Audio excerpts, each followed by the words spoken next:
እኛ የምንረዳው ለምን ያለው መለኮታዊ ክብር የእሱን ፊት ማየት የሚቻል አይደለም። እንደዛ አይደለም እሳታዊነት ስጦታ አዳምጠኝ። ትርጓሜውን የምነግርህ ትርጓሜውን ነው። የማን ትርጓሜ ነው? ያየው የለም የሚለው የእግዚአብሔር መለኮታዊ አካል ሊቀርቡት የሚችል አይደለም፣ የሚፋጅ የሚያቃጥል ነው። ከዛ አንፃር ቀርቦ ያየው የለም ነው እንጂ እግዚአብሔር ግን ለሰዎች ደግሞ በተለያየ መንገድ አልገለጸም ማለት አይደለም። አልታየም። መጽሐፍ ቅዱስ ላይ እንዳልታየ ነው የሚናገረው። እግዚአብሔርን ያየ አንድም እንኳ የለም ይላል። ኢየሱስም ተናግሯል። እሱማ ደግሞ እግዚአብሔር ደግሞ ለሙሴ ተገለጸለት ይላል። ሁለተኛ ስለዚህ ይጋጫል እኮ እንዳይጋጭ አድርጌ እኮ ስነግርህ ዞሮ ዞሮ አሁን እሱኛውን በአንድምታ በትርጓሜ ነው እንትን የምንለው። ግን ምንም ይሁን ምንም አይደለም፣ አዳምጥ እንጂ። ስለዚህ አምላክ አንድ ቦታ ላይ ይታያል ብለው ያምናሉ ክርስቲያኖች፣ ሌላ ቦታ ላይ ደግሞ አይታይም ይላል። ይታያልም፣ ፍጹም ይታያል፣ ፍጹም አይታይም አምላክ ማለት ነው። እሺ ኢየሱስ ክርስቶስ አንድ አምላክ አለ ብለህ ነው አይደል የምታምነው? ስጦታ አዎ። ያ አንድ አምላክ ማርያም ጸንሰዋለች አልጸነሰችም? እግዚአብሔር አንድ አምላክ ነው። አንድ አምላክ በሶስት በመለኮት ይገለጻል ብያለሁ ቅድም። አልጠየኩም፣ እሱን ሳይሆን የጠየኩት አንድ አምላክ ነው ያለው ካልከኝ ያን አንድ አምላክ ነው ወይ ማርያም የጸነሰችው?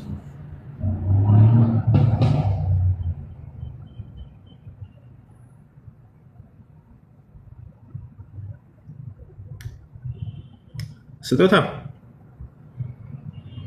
አላ ስጦታ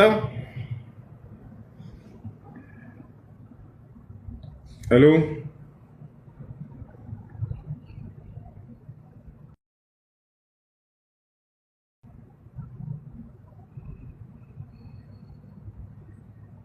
ስጦታ ወጥቷል።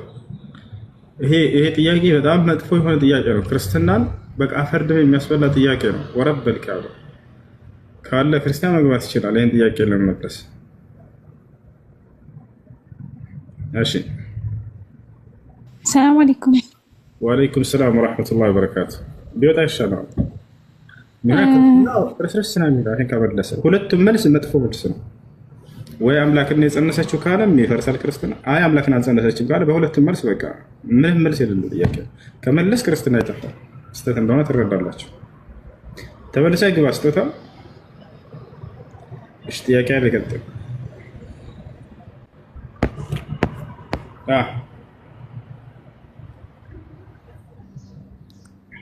ሰላም አለይኩም። ሰላም ወአለይኩም ሰላም።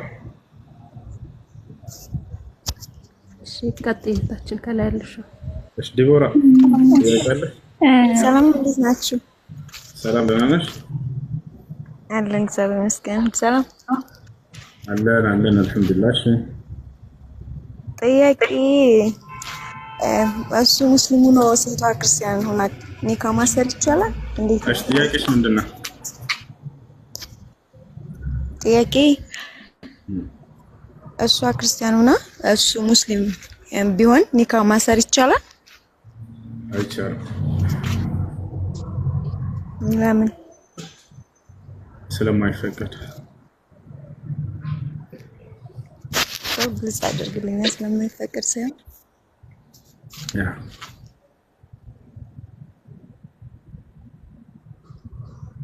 እሺ በቁርአን ላይ ምን አለ? ወላ ተንኪሑ ሙሽሪካት ሐታ ዩእሚንና፣ በአላህ ላይ የሚያጋሩ ሴቶችን እስካላመኑ ድረስ እንዳታገቡ ይላል። በዚህ ጉዳይ ላይ ሌሎች ዑለሞች ሀሳብ ሊኖራቸው ይችላል። ነገር ግን ትክክለኛውና ራጅህ የትኛው ነው ከተባለ በቃል አላህ በእኔ ላይ የሚያጋሩ ሴቶችን እስካላመኑ ድረስ እንዳታገቡ ብሏል። አብዱላህ ብን ዑመር የተባለው ታላቁ ሶሃባ ሲናገር ምን አለ? ላ ተሕሉ ነስራንያ፣ ቃል በቃል ክርስቲያንን ሴት ማግባት አይቻልም ብሎ ይናገራል። እንዳለ ሁሉ ሙፈሲሮች ይህንን ገልጸውታል። ላ ተሕሉ ነስራንያ ለምን የሚለውን ሲናገር ይህን የቁርአን አንቀጽ ማስረጃ አደረገ እና አስከትሎ ሲናገር በራሱ ምን አለ? فإنني لا أعلم مشركة أعظم ممن تدعي بأن المسيح هو الله እኔ ምድር ላይ ኢየሱስ ክርስቶስ አምላክ ነው ብላ እንደምታምን ሴት ሙሽሪክ ሴት እኔ አላውቅም ከእርሷ በላይ እያለ ይናገራል። ስለዚህ አይቻልም። ክርስቶስ ከነቢያቶች መካከል አንድ ነቢይ ነው። በመለኮት ያን አንዱን አምላክ ይጋራል ብሎ ማመን ይሄ ትልቅ ክህደት ነው። ታቻለ አይደል? ክርስቶስን በፍጹም ይሄን አላስተማረም። ኢየሱስ የትኛውን ቦታ ላይ አምልኩኝ ብሎ የተናገረበት ቦታ የለም። ሰዎች ግን አስገድደው ያመልኩታል። ብትወዱኝ ትእዛዜን ትጠብቁ ነበር ብሏል ራሱ ሲናገር። ብትወዱኝስ ትእዛዜን ትጠብቃላችኋል። ነገር ግን የምትወዱት ከሆነ አምልኩኝ ብሎ አዟችኋል ወይ ነው። አላዘዘ። በፍጹም ኢየሱስ ክርስቶስ የትም ቦታ ላይ አምልኩኝ አላለም። እሺ ጥያቄ ያለ ቀጥል። አልጨረስኩም። ሌላው ደግሞ ስለ ጾም። እሺ ስለ ጾም ማለት ብዙም አልገባኝም። በእኛ ጾም በእኛ የሚጾመው ማታ ላይ ከ6 ሰዓት በኋላ ነው። እሺ እና እስኪ ያን እንዴት ነው? እንደሱ ጾሙ ተብሎ የታዘዘበት ቦታ የለም። አይ አይደለም። ጾማን ብዙ ያምረኝ ዝም ብሎ ነው የሚያስጾሟቸው። የጾም ህግና ስርዓት መጽሐፍ ቅዱስ ላይ ከኦሪት እስከ ራዕይ ስለ ጾም የሆነ እንትን ስለ ጾም አለ መጽሐፍ ቅዱስ ላይ እንደ ግብዝኞች አትሆኑ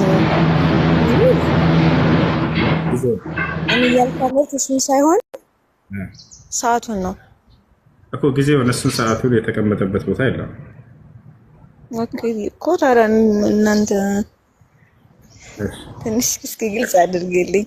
አይ ስለ ጾም የኛ ያለው እናስረዳሽ። አላህ ሱብሓነሁ ወተዓላ በቁርአን ላይ ስለ ጾም ከተናገረ በኋላ ያ አዩሀ ለዚነ አመኑ ኩቲበ ዐለይኩም ሲያም ከማ ኩቲበ ዐለ ለዚነ ሚን ቀብሊኩም ይላል። እናንተ ያመናችሁ ሰዎች ሆይ ጾም በእናንተ ላይ ተደነገገ፣ ግዴታ ተደረገ፣ ከእናንተ በፊት በነበሩትም አማኞች ላይ ግዴታ ተደርጎ እንደነበር ሁሉ ይለናል። ያታቻል። ከዚያ አላህ ሱብሓነሁ ወተዓላ የረመዳንን ወር መጾም እንዳለብን ይነግረናል። ሸህሩ ረመዳን الذي انزل فيه القرآن ይላል። ከዚያ የምንጾምበትንም ጊዜ እዛው ይገልጻል። وحل لكم ليلة الصيام الرفث إلى نسائكم እያለ وكلوا واشربوا حتى يتبين لكم الخيط الأبيض من الخيط الأسود من الفجر ይላል። ልክ ሌሊቱ ክፍለ ጊዜ ከመግሪብ በኋላ እስከ ሱብሒ ድረስ ባለው ጊዜ መብላት እንዳለብን፣ በሌሊቱ ክፍለ ጊዜ በቀን ላይ መብላት እንደሌለብን ይናገራል። በዚያ ላይ ማለት ነው። እሱን ይመስላል። እሺ ምናልባት መጽሐፍ ቅዱስም ላይ ሲጾሙ የነበሩ ነብያቶች እስከ ማታ ድረስ ነው። እስከ ማታ ድረስ ይጾሙ ነበር። እስከ ማታ ድረስ ጠብቀው ይጾማሉ። ጾማቸው እስከ ማታ ድረስ ባለው ጊዜ እንደሆነ ተቀምጧል። እሺ ስጦታው መጣ። አዎ ይቅርታ፣ ያው ሱቅ ላይ ሆኜ ሰው መጥቶብኝ ነው። አብሽር። ስለዚህ አንድ አምላክ ነው ያለው አይደለ? አዎ አንዱ አምላክ በሶስት አካል ይገለጻል። እሺ ቀጥል። አንድ አምላክ በሶስት አካል ይገለጻል ብሎ ያስተማረው ማን ነው? እሱ ራሱ የገለጸልን። አንድ አምላክ በሶስት አካል ተገልጧል ብሎ ያስተማረው የመጀመሪያው ነብይ እኮ እግዚአብሔር ራሱ ለአብርሃም የገለጸለት። ወደዛ እንሄዳለን። እዚያ ጋር የተገለጠ እንሄዳለን። በቃ አንዱ እሱ ነው። ሁለተኛ በአዲስ ኪዳን ደግሞ ኢየሱስ ክርስቶስ በአብ በወልድ በመንፈስ ቅዱስ ስም እያጠመቃችሁ ደቀ መዛሙርቴ አድርጉ ብለዋል። እሱን አልጠየቅኩም። አንድ አምላክ በሶስት አካል ተገልጧል ብሎ ያስተማረው ነብይ ማን ነው? በአስተምሮ ደረጃ የለም፣ አይታወቅም። በአስተምሮ ደረጃ እኛ አንደኛ ያስተማረን ራሱ ነው። ራሱ እባክህ ጥያቄውን አዳምጥና አንተ የራስህን እምነት የምታምንበት አይደለም። መጽሐፍ ቅዱስ ላይ ከኦሪት ዘፍጥረት እስከ ራዕይ ድረስ አምላክ በመለኮት አንድ ነው፣ በአካል ሶስት ነው ብሎ ያስተማረ ነብይ ያለ ወይንስ የለም? ያምኑ ነበር ወይ ነብያቶች ይሄን ጉዳይ? አምላክ ራሱን በመለኮት አንድ ነው፣ በአካል ሶስት ነው ብሎ የተናገረ ነብይ አለ? እሺ ሁሴን ካለ ምዕራፍና ቁጥር ስተንና እናገረው ማን ነው? ሁሴን አሁን እኔ ያው ለጭቅጭ ማለት ለእንትን አይደለም የመጣሁት ያለ አለ ወይ ነው ማማር ስለሆነ ማለት ነው። ይኸውልህ አሁን አንተ ቅድም ስለ አብርሃም ስለ ሙሴ አንስተህ ቁርአን ላይም ወይም ደግሞ በሐዲስ ላይ የሌለውን ሙሴ እንደወደቀ አምላክ በመለኮት አንድ ነው በአስተርሰኝ ብሎ ያስተማረው ነብይ ማን ነው? ሌላ ወሬ ያለው አልፈልግምና እኔ አታስጨርሰኝም። አንድ ጊዜ በኋላ የከውን እንድታወራ ነው። ሌላ ተረታረ ነው እኮ ይኸውልህ ቀደም እኮ በጣም በሰፊው ስተነትልልኝ ዝም ብዬ ነው ያዳመቁት። ቁርአን ላይ ግን የለም እንትን ላይ የለም። በአስተምሮ ነው ለማለት አንድምታ ንገረንና ምዕራፍና ቁጥር አውጥተን እናንብበው። ባክሩ ከሌለ የለም ነው። አምላክ በመለኮት አንድ ነው በአካል ሶስት ነው ብሎ የተናገረ ነብይ አለ ወይንስ የለም? ያው ሁሱ እየሰማኝ ነው። አንተ ቅድም ሙሴ ለመውደቁ ላለማየቱ ከቁርአን ላይ አምጣና አሳየኝ አለ። ሙሴ ወደቀ እንደዚህ ሆነ እንዲፈራ አነሳው የሚለው ቁርአን ላይ የለም። አንተ ከቃል አንተ ታደር ስታብራራልኝ የነበረው በተፍሲራችሁ ላሳየ ነው አለ። ሙሴ ወደቀ የሚለው ያሳየኝ ያለና አላህን ለማየት ባለ ጊዜ እና ላሳየ ነው ወርላ።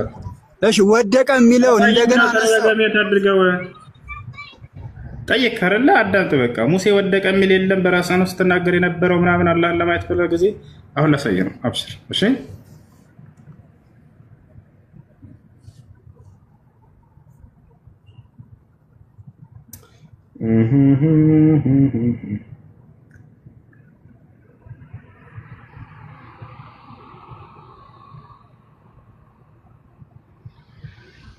አድበቱ 43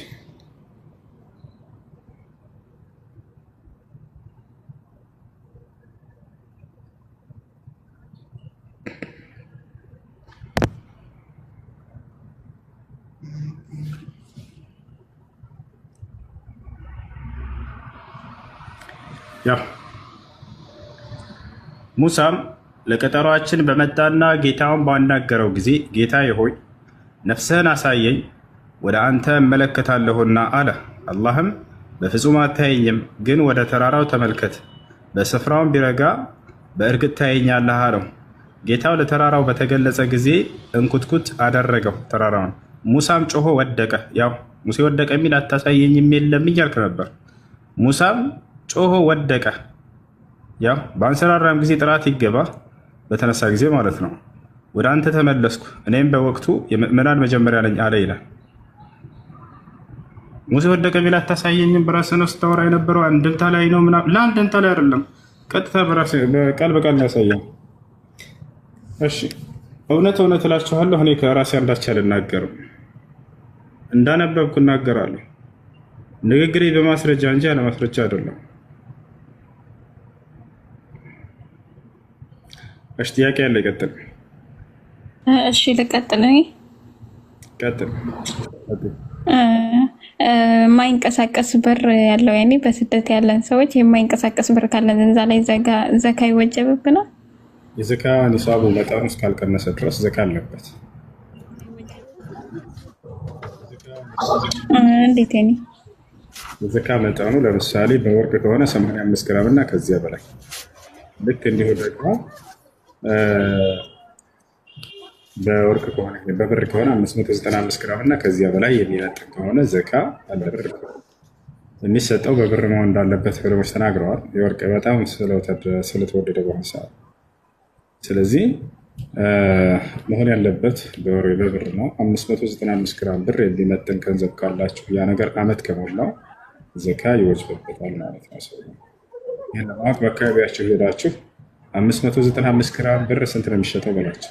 ምናልባት 70 ሺህ ብር ካሏቸው 70 ሺህ ብር እጃችሁ ላይ ከገባና አመት ከሞላበት ጊዜ ጀምሮ ዘካ ታስቦ ይወጣለታል። እሺ ኢዛ በለገ ኒሳብ ወሐለ ዐለይሂ አልሐውል ፈቀድ ወጀበ ፊህ ዘካ ከማ ቃለ ነብዩ ሰለላሁ ዐለይሂ ወሰለም።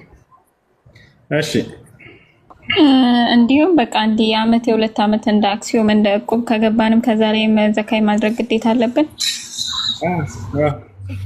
ዘካ ይወጣለታል። شكرا مرحبا اخوان. እሺ የሹዓ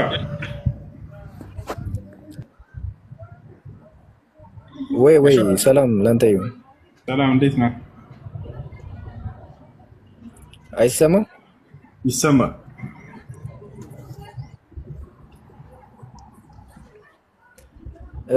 እኔ ጥያቄ አለኝ። እሺ ጥያቄ ምንድን ነው?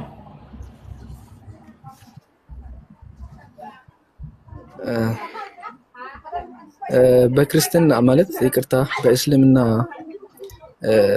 ሰይጣን ማለት ስንት አይነት ሰይጣን አለ? በክርስትና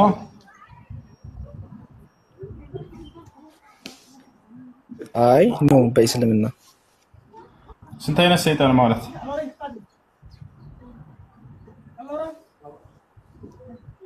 አይ ብዙ ጊዜ አሁን ሴት ሰይጣን ወንድ ሰይጣን ሲባል ስለሚሰማ ነው። ኦኬ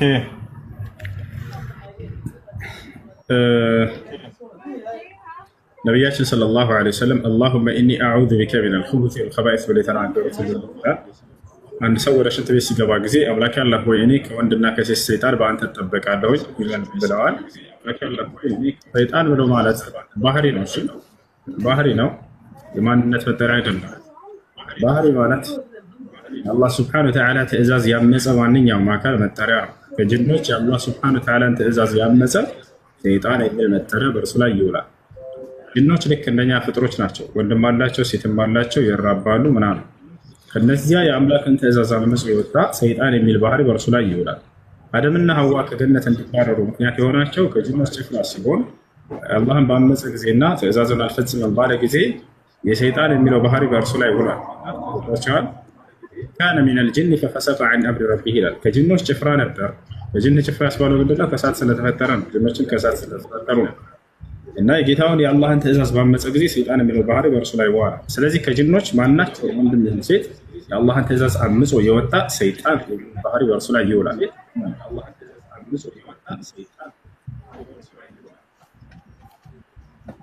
ኦኬ እና ስለዚህ በመጀመሪያ አዳምንና ሔዋንን ያታላቸው ሴት ሰይጣን ነች ወይስ ወንድ ነው? ወንድ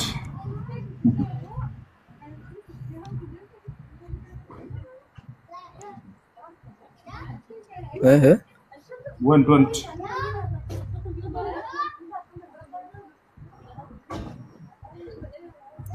ወንድ ነው።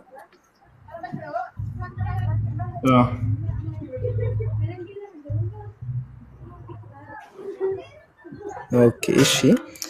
በመጀመሪያ እግዚአብሔር ማለት ነው በመጀመሪያ ሰይጣንን ከሰማይ አይደል የጣለው? እሺ ያኔ የትኛው ነው ማለት ወንድ ጨረስ ጥያቄህን ቶሎ በል ፈጠን አድርገህ። ምን አልከኝ? እየጨረስኩ ነው። ስለዚህ መጀመሪያ ከሰማይ የተወረወረው ወንድ ሰይጣን ነው ወይስ ሴት ናት ወይስ ሁለቱን ነው? አንድ እንደነበር ነው። ኢብሊስ ይባላል። እሱ አንድ ነው። እሱ ነው የተወረወረው እንጂ ሌሎች አይደሉም። ሌሎች ናቸው የሚል የለም።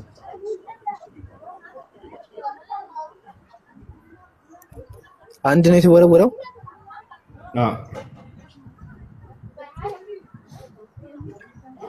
ስለዚህ ሴቷ ከየት መጣች? ወይስ እንዴት ሴትና ወንድ ሆኑ?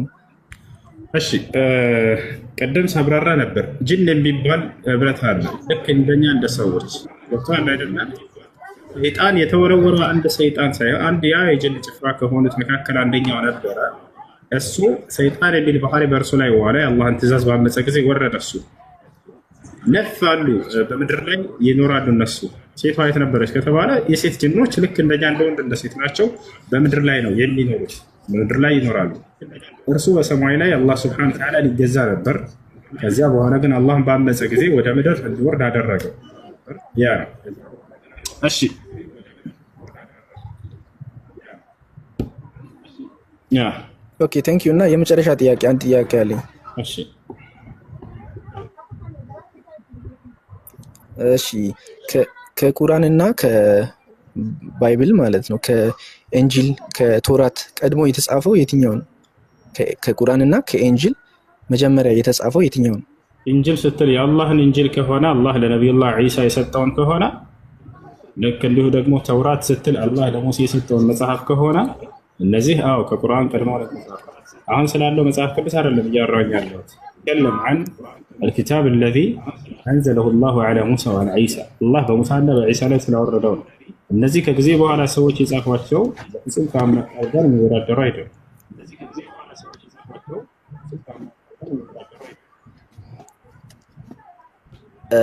እንዴት ማለት ያኔ ተውራትና ኢንጂል የተባሉት ያኔ እግዚአብሔር ለሙሴ የሰጣቸው እና ከዛም በኋላም የተጻፉት መጽሐፎች አይደል አሁን ያሉት ባይብል የሚባሉት? እነዚያ ተበርዘዋል። እንዴት ተበርዘዋል? ማን ነው ያበረዛቸው? ያበረዛቸው ማን? ሊቃውንቶቻቸው ከነቢያት በኋላ ተተክተው የመጡ ሊቃውንቶች ጠብቁ ተብለው ኃላፊነት ሊቃውንቶች ማን ነው እንደዛ ብሎ ለአንተ የነገረ? አምላክ አላህ ሱብሓነሁ ወተዓላ። አይ ተበርዟል የሚባለውን ማለት አምላክ አላህ ራሱ ይነግረኛል። በአንተ መጽሐፍም ላይ እንደጠፉ መጽሐፍቶቹ ተገልጿል። እስቲ ኦኬ እሺ፣ እስቲ ቁርአን ላይ ተበርዟል እንደዚህ በመጽሐፍ ኢንጂል ተውራት ተበርዟል የሚለውን እስቲ ልታሳየኝ ትችላለህ? በነቢያት በኩል ያወረዳቸው ቃላቶች ቃልን በርዘውታል እያለ አላህ ሱብሓነሁ ወተዓላ ይናገራል። ዩሐርፉነ አልከሊመ ዐን መዋዲዒሂ፣ ቃሌንም ከቦታው ይለውጡታል እያለ ይናገራል። ይለውጡታል ማለት ይበርዙታል ማለት ነው። የአረበኛው ቃል ተሕሪፍ ተብሎ ይጠራል። እስቲ እሺ፣ ስለዚህ በአማርኛው ወይም በእንግሊዝኛው እስቲ አሳየኝ። እኔ ቦታውን አጥተህ ወይ በአማርኛው ወይ በእንግሊዝኛው እንደዚህ ኢንጂልና ተውራት ተበርዟል በአሁን ላይ ቃል እንደለወጡ ላሳይህ ነው። አሳያለሁ፣ ችግር የለም። ኖ የአምላክን ቃል እኮ የሚለው ተውራትን ወይም ኢንጂልን አይገልጽም። ተውራትን ወይም ኢንጂልን በቀጥታ ተበርዟል፣ ከዚህ በኋላ ፋይዳ የለውም የሚለው ተውራት ኢንጂል ማለት ምን ማለት ነው? የአምላክ ቃል ናቸው። አምላክ ቃል ናቸው። በቃ አለቀ። ስለዚህ ቃሌን በረዙት ማለት ምን ማለት ነው? የትኛውን ቃል አሳየኝ እስቲ እኮ። ስለዚህ ቃል ናቸው ወይንስ ዝም ብሎ ተውራት ሲባል ጎራ ወይም ምናምን እኮ አይደል? የአምላክ ቃል ማለት ነው። ስለዚህ يحرفون الكلمة ማን ናቸው ከተባለ ያስቀምጥልሃል። እነሱም يحرفون الكلمة عن مواضعه። አረበኛውን እንደማልሰማ እኮ ታውቃለህ። በእንግሊዝኛው ትርጉም አውጣና ወይም በአማርኛው ካለ አሳየኝ። ኦኬ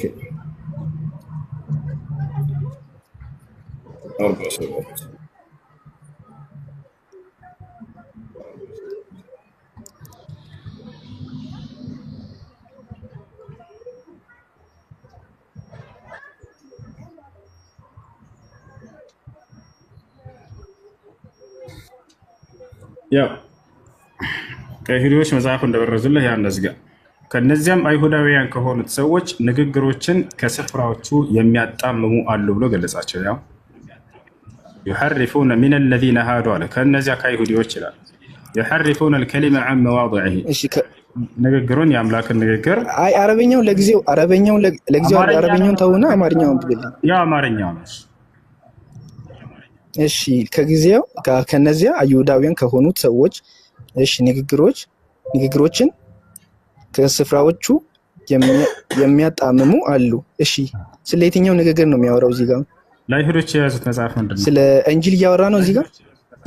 ስለ ተውራት እያወራ ነው። ኢንጂልም ገና እመጣልሃለሁ ከመጽሐፉ ባለቤቶች ብሎ ሁለቱንም አጠቃሎ የታለ ተውራት የሚለው እዚህ ጋር? አይሁዶች ተውራት የሚለው የታለ እዚህ ጋር? አይሁዶች የያዙት ምን መጽሐፍ ነው? አይሁዳውያን ከሆኑት ሰዎች ንግግሮችን ከስፍራዎች የሚያጣምሙ። አሁን ስለ ንግግር እኮ ነው እያወራ ያለው። አሁን እዚህ ጋር ስለ ተውራት አይደለም። አዳምጥ፣ ንግግር የሚለው ስለ ራሱ ንግግር ነው። አሁን እዚህ ቦታ ላይ አይሁዶች የያዙት መጽሐፍ ምን ይባላል? ኢንጂል ነው ወይስ ተውራት? ግልጽ እኮ ነው።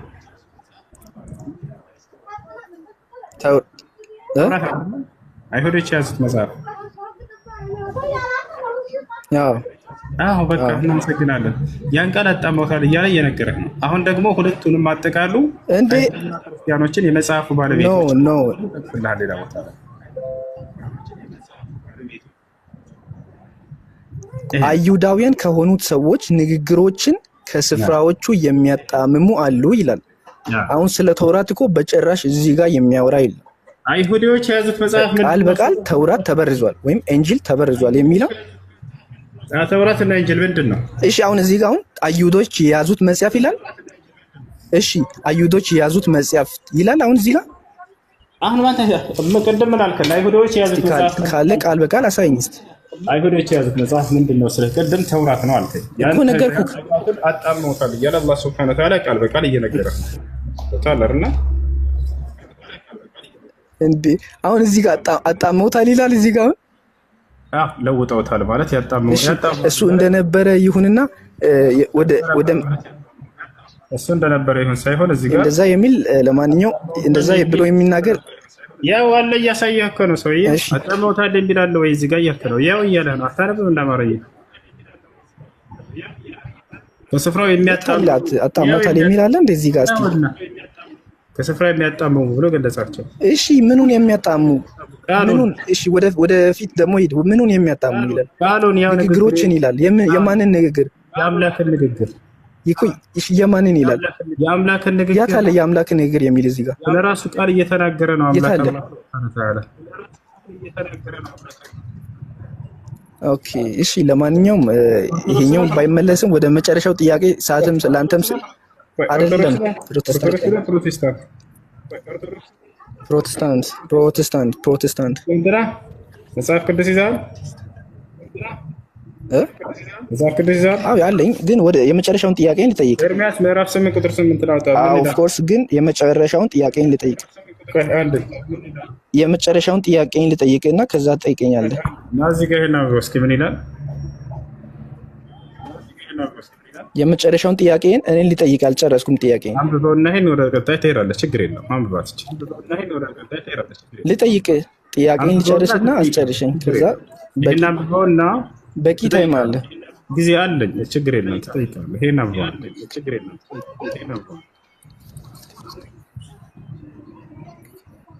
ድምፅን ከፍ አድርጋ። ወደ ላይ ትንሽ ከፍ አድርገው። እንትኑ እያሳየኝ አይደለም። ትንሽ ወደ ላይ። እሺ እናንተስ ጥበበኞች ነን፣ የእግዚአብሔርን ሕግ ከኛ ጋር ነው እንዴት ትላላችሁ? እነሆ የጸሐፊህ ብርዕ ሐሰተኛ ነው፣ በሐሰትም አድርጓል ይላል። ስለዚህ የመጨረሻውን ጥያቄን ልጠይቅና ምን ማለት ነው? ካለ ትጠይቀኛለህ። ምን ማለት ነው? ጥያቄን አስጨርሰኝ። ሁሱ ስማኝ፣ ጥያቄን አስጨርሰኝ። ይሄ ምን ማለት ነው? ጥያቄን አልጨረስኩም ብያለሁ። ልጨርስ። በመሀል ለምን ትገባለህ? ጥያቄን አሁን ለክርክር አይደለም የገባነው። እንደሌለና እንደጠፋ የአምላክ ቃል እንደሌላቸው አንብበኝ። አንብበውና ወደ ቀጣይ ትሄዳለህ። እሺ አሁን እዚህ ጋር ስለምን ኖ አሁን ጥያቄን ልጨርስ። አስጨርሽኝ። ይሄን አትፈልገውም?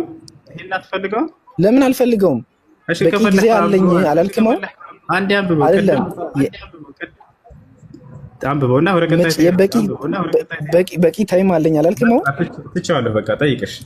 እሺ ከቻልክ ከላይ ጀምሬ ማንበብ እችላለሁ። ችግር የለውም። ከአንድም ከቁጥር አንድም ጀምረን አንብበን ልጠይቀኝ እችላለሁ። ግን ጥያቄን ጨርስ። አዎ አስጨርሰኝ። እሺ ልጠይቅና ከዛ አነባለሁ። እሺ እና ቅድም ሁለት አይነት ማለት ወንድና ሴት በጾታ እንትን የተባለ ሸይጣን እንዳለ ተናግረኝ ነበር። እና እሺ እናንተ ጋር ሰይጣን ተናገርኩም እንደዛ ያልኩት ራሱ ምንም እየገባህ አይደል? እንደዚህ አልተበለሰልኝ። ኖ ገፍቶኛል አላልኩም እንደዛ ያልኩት ነው እንዴ? ሴት ጂኒ ስለ ጂኒ አውርተኛል። ታዲያ አሁን ቅድም ምንድን ነው ያልከው? ሴት ሰይጣን ወንድ ሰይጣን እያልክ ነበር አይደል? አላልክም አንተ እንደዛ? ሽንት ቤት ስንገባ ራሱ ሰይጣን ማለት ምን ማለት ነው ብዬ ነገርኩህ ቅድም። ኦኬ እሺ ብቻ ምንም ይሁን ምን እሺ አሁን ልጠይቅ። የተናገርኩትን ገብቶህ ከሆነ መልሰው። ሰይጣን ማለት ምን ማለት ነው አልኩህ ቅድም። እሺ ምንድን ነው ያልከኝ? ከኔ ጋር ነው ማያወራ። ማርታ ጥያቄ አለሽ? ለምንድን ነው የማታሰልሽኝ? እየሰማህ አይደለም? ምን ላድርግ? እየደከመን ያለ ነው። ሌላ ክርስቲያን ምናልባት ከአንተ ከተሻለ ሌላ ክርስቲያን ደግሞ ያወራ። ማርታ የኔን ሳትመልስ ሌላ ክርስቲያን እስቲ የኔን ጨርስና አንድ ጥያቄ ብቻ ነው የቀረኝ። አስጨርሰኝ። እንኳን እያዳመጥኩኝ ነው፣ ግን መጨረሻ ላይ ጠይቃለኝ። ጥያቄ አለኝ መጨረሻ ላይ። እሺ ምንም ማድረግ አይቻልም። እየተማርኩኝ ነው፣ ግን ሰምቶ መጨረሻ ላይ አልተመለሰልኝ የምትለዋን ለመናገር ነው የሚፈልገው። አያቸው አይደለ? የሚያጣመም የለም ማለት ቅድም። ኧረ ተው አለ አሳየኝ። ካየ በኋላ አልተመለሰልኝም። ያስኬራል። እንደ ትልቅ ሰው ሆኖ እንጂ እንደ ትልቅ ሰው ሆኖ።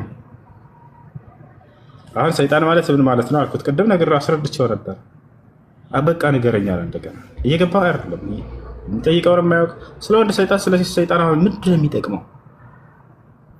ጥቅሙ ምንድን ነው? ወደ ገነት ሊያስገባ ነው? ከጀሃነም ሊያድን ነው ወይስ ምንድን ነው?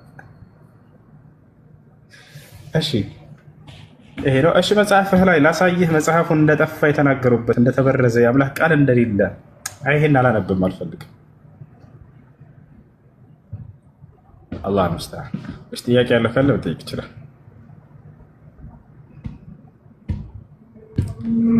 አድሚኖች ካላችሁ በተራ አስገባችሁ። ትንሽ ደቂቃ አለ። ሀያ ጥያቄ አለሽ?